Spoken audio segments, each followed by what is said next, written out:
Tax time. It's almost never cause for celebration, but there's a first time for everything. Is there anything more fun than a slumber party with your accountant?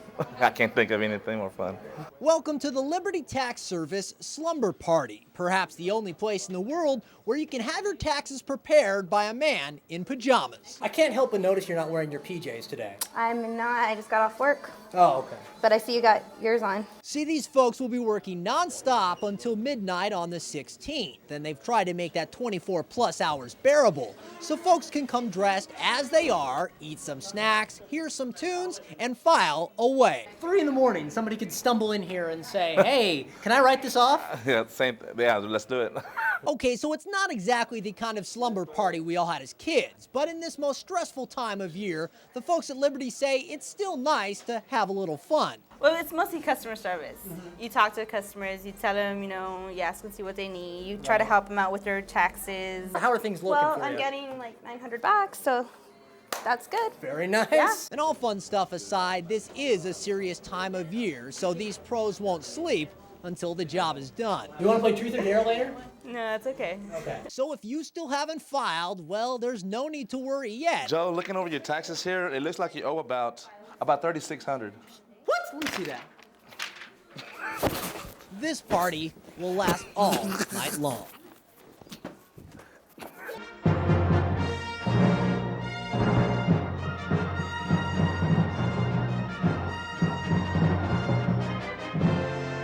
This is the end of an era. Do you need a hug? Could probably use one right now. This is where the fun begins. With Revenge of the Sith finally blasting off at midnight tonight, Star Wars fans have come to see the final chapter of the world's favorite space opera, and the diehards have been camping here since last night. I didn't camp. I slept in the back of my car right over there.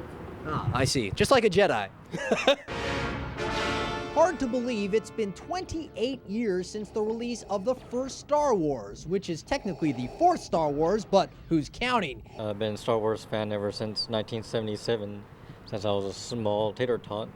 Saw it at Southwest Military Drive. Of course, back in '77, they didn't have GameCubes to keep themselves entertained. Today, Star Wars fans have this waiting thing down to a science. We watch a lot of movies, we play a lot of trivia, we do a lot of sword fighting, we do a lot of role-playing. Nothing better to do with your time, I see. What makes Revenge such a big deal is it shows us how pretty boy Anakin Skywalker becomes the not-so-pretty Darth Vader, a moment some fans have literally waited their entire lives to see. Even though we know what happens, everybody wants to see what happens. And while George Lucas has said this is the final Star Wars movie he'll make, that doesn't mean the end of the Jedi. Already plans are in the works for a TV show, not to mention the endless supply of merchandise that these folks will continue to gobble up. So the Force will always be with us? Yeah, as long as it's making money. So tonight we don't say goodbye, but simply good luck to Star Wars, its fans, and that galaxy far, far away.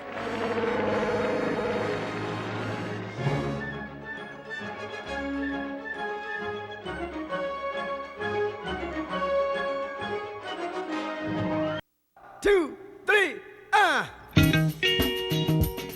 It's an effort to lend a hand, and it's all below the belt. So basically, you guys are having a party in your pants.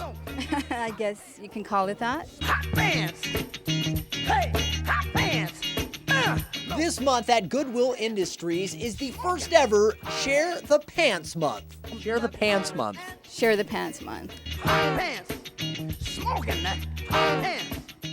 Basically, they're asking people to donate old pairs of jeans. It's in conjunction with a new movie called Sisterhood of the Traveling Pants, about 4 girls who buy a pair of jeans at a thrift store. In the movie, the 4 girls share the jeans, and so we were inspired by that. So at their stores, they have these boxes where you can donate those old jeans, whatever kind you may have. Any pair of jeans, blue, gray, black. What about a nice pair of, like, Daisy Dukes? Hot pants! Hey!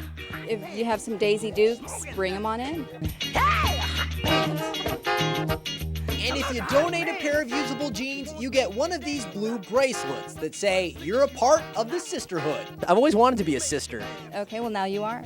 Best of all, the jeans you donate will be sold and the money made will go to programs that help people find jobs, one of the main goals of Goodwill. Every time somebody donates a pair of blue jeans, they are investing in the community by helping train them and also get a job. So forget the shirt off your back, just throw in the pants off your backside. Pants.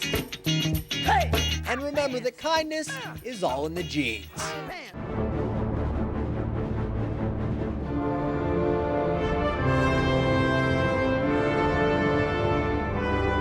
In just one visit, you can see another world. An event summarized in 2 words.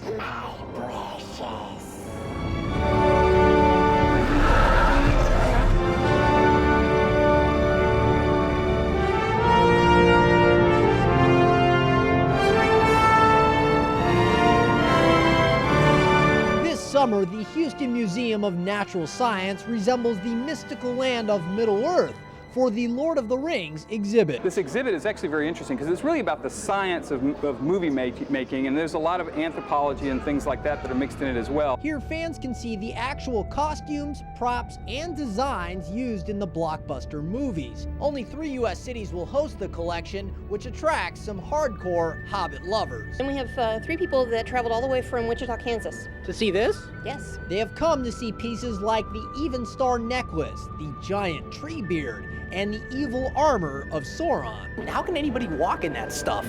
Not well. Director Peter Jackson has said he wanted his Middle-earth to seem like a real lived-in world, and that meant an insane amount of detail. Take, for instance, the armor. What they would do is they made millions and millions of rings, and they actually made real chain mail, where an earlier movie convention was to take a knit sweater and you just spray paint it silver. And you see that same attention to detail on the sword of Aragorn. Yes, that's real elvish. The cave troll model is anatomically correct. And remember this brief scene? This is just weird. Yeah, this is Lord Boromir and sort of his funeral boat here. This is just a masterful work of art. Those are all human hairs that you see there, and each hair had to be put into place. You will also find interactive areas where you can measure up to see whether you're hobbit-sized or human-sized. You love caves, you love jewels, you're a dwarf. And of course, you cannot have a Lord of the Rings exhibit without the ring. Actually, one of several used in the filming. So does it really have like magic powers? I've never tried it on. I actually took some examples from the movie, and I don't think humans are meant to have that kind of power. The people who really love the books and the movies call this the ultimate destination. Well worth a journey that would make even Frodo weary. And we're thinking of all of our friends back in Wichita that were also dressed up with us but couldn't come. And so we're going, oh yeah, they're going to be jealous we saw. So while we know it's all fiction, during one visit, hobbits, elves, and orcs just may seem a little real. You just have to see it and join in the fellowship.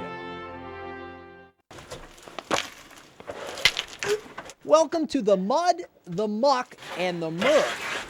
100 feet underground. Hello! This is the Natural Bridge Caverns Discovery Tour. Here you make your way through dark caves with no light except the one on your helmet, and in our case, a night vision camera. We try our best to recreate what the original discoverers would have seen back in the 1960s when they discovered the cavern. In fact, a group of college students, one age 19, the rest in their 20s, discovered the caverns 45 years ago. And on this tour, you follow the path they originally took. Some walking, some crawling, some slithering around on your belly. You get muddy and just basically have a really good time. It begins with a climb up a steep, slippery slope. From there, you get around any way you can and forget about staying clean. Probably the best thing about the tour is you're going to get filthy. I mean, head to toe, you're going to get covered in mud. It sounds like a lot of fun. Oh, yeah. No, it is a lot of fun. I mean, everybody remembers when we were little kids. You know, your parents didn't want you to get muddy, but we sure had a good time doing it. How dirty do you get? Well, this is how I looked just halfway through the tour. And even though they call this mud, most of it is actually old bat guano, a nice way of saying bat droppings. And man, are we in some deep doo-doo. And just when you think you can't get any filthier, you arrive here. I'm supposed to crawl through that. Supposed to. They call this the birth canal. The birth canal? Yeah, the birth canal. A slender 40-foot-long passage that you have to squeeze through. In fact, at its narrowest, the birth canal is just 14 inches high and 2 feet wide, making it a tight squeeze for anybody. Has anybody got stuck yet? Not yet.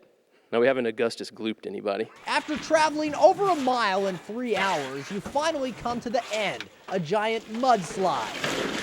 Probably the easiest thing you do all tour. You're going to work every muscle that you got, and some that you didn't even realize that you had to work. It's going to be a good workout, but it's a fun workout. Yes, when it all ends, you feel like you accomplished something. You really get a good understanding of just the immense awe that the original explorers must have felt. It's exhilarating, exhausting, and a trip you won't forget. Because being dirty never felt so good. Let's do that again.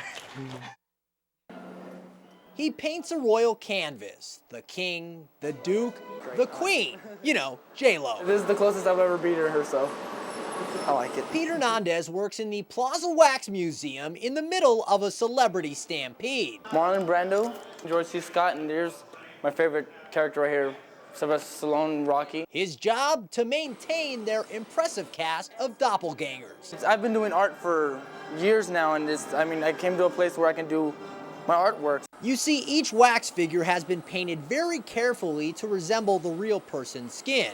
When little blemishes appear, Pete performs some very delicate touch-up work so they look just right. I'll go on the internet sometimes and get pictures of their actual photos of what they were doing during this period, what movie they were in, and I'll match up the colors with them during that time. It's not just makeup, he also cleans their clothes, their hair, whatever needs attention, just like a real assistant to the stars. Do you get their coffee, fetch the morning paper, stuff like that? Some people are difficult, but I learned to deal with it. Of course, it's not all glitz and glamour and celebrities in the Wax Museum. Pete says some of these figures look so real, it's creepy. The first figure I did, I felt weird because I was back here by myself, and it just felt so weird being next to them. But now Pete feels right at home, face to face with Hollywood's biggest names. So who does he want to work with next? Angelina Jolie. So I guess she hasn't called yet. No. Well, until then, he just keeps beautifying the beautiful people with no room for error, because if they don't look good, he don't look good. Celebrities, right? Yeah. In San Antonio, Joe Vithaithel, Fox News at 9.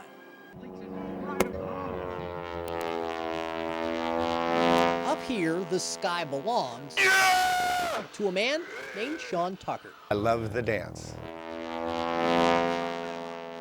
Sean is one of the world's top aerobatic pilots, and this weekend he'll fly his custom Oracle Challenger in the Randolph Air Show. Down and dirty, hard charging, go get 'em, hair on fire aerobatics. And to promote the big show, today Sean and his team offered us a unique experience. An exciting, exhilarating, nauseating experience, an interview 3,000 feet in the air. Oh, I'm gonna be sick!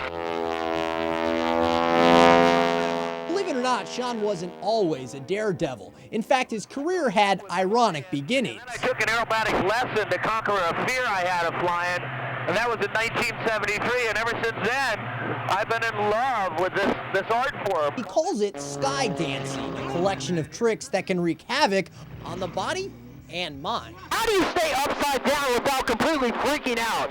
Well, my friend, what we do every single day, 3 times a day, is practice. And by practicing, the wings become your arms, and it's no big deal. No big deal to Sean, that is. In his performance, he pulls 12 Gs and then goes to -8 Gs. In other words, he goes from gut-wrenching to face-stretching. How many people tell you you're crazy on a daily basis?